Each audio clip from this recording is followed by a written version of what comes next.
The engineering workforce is often viewed by society as a masculine career path, and to this day the workforce is still dominated by men, with only 7% of the workforce being female.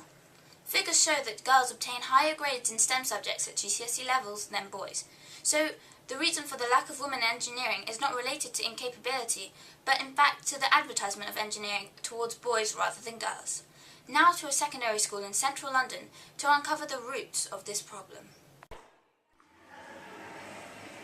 I'm here at Braco Hospital School for Girls to find out what young girls think of engineering as a career prospect for them.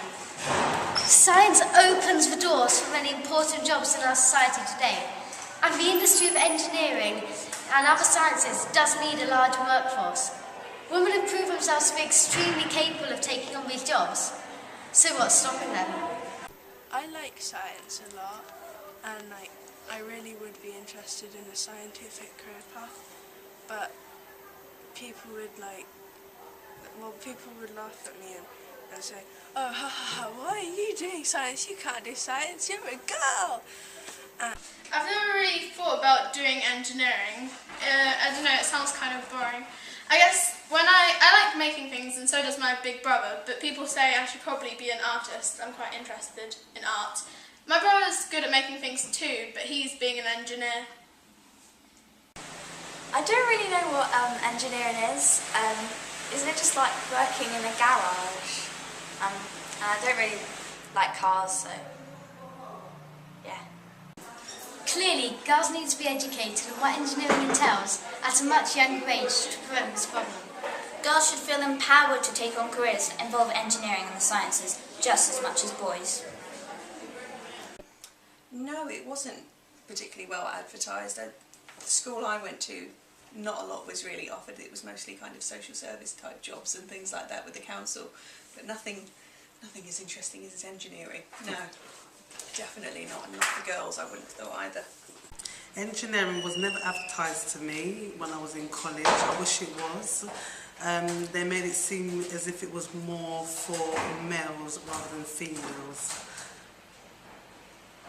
I think it's really important that we try and encourage more women to enter the engineering industry so that we have an equal balance between men and women. Different people have different ideas. It's not that women necessarily have different ideas to men, but the more people we get into the engineering industry, the wider variety of ideas we're going to have, different creativity, different levels of expertise. So I think it's really important we encourage as many different people as possible to get into the engineering industry. When I was at university, the physics course was particularly male-dominated, so there were considerably more men than women. I think there were only a few girls in my year who studied physics overall across the university, so that was quite shocking, really. I think that it is some areas of science, not all areas, but particularly physics and engineering are still very male-dominated at university level and beyond. That's a shame. 58% of all new jobs are going to be STEM related, so it's really important we get more people interested in science, technology, engineering and maths. I think it's really important if those jobs can be filled by both women and men equally, and this stereotype that it's a male-dominated area can finally be broken and women can take part in what has previously been seen as a male-dominated area. In 2012, nearly 4 out of 5 of those who took A-level physics were male. Only about half, or 51%, of female STEM graduates actually go on to work in STEM roles, compared with over 2/3 of male STEM graduates.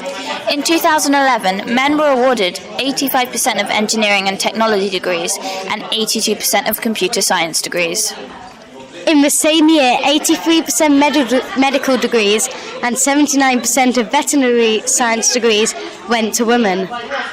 In 2012, girls achieved better or equal A-star to C GCSE combined grades compared to boys in all STEM subjects except mathematics, with a 1 percentage point difference, other science and other technology. The UK does need to double the number of recruits into engineering to meet demand. Females completed a mere 4.3% of engineering and manufacturing apprenticeships in 2010 to 2011. Definitely go into engineering. It's a great career prospect for them. It pays well and is a very well-respected job. And the workforce does need a lot more people. Why can't they be girls?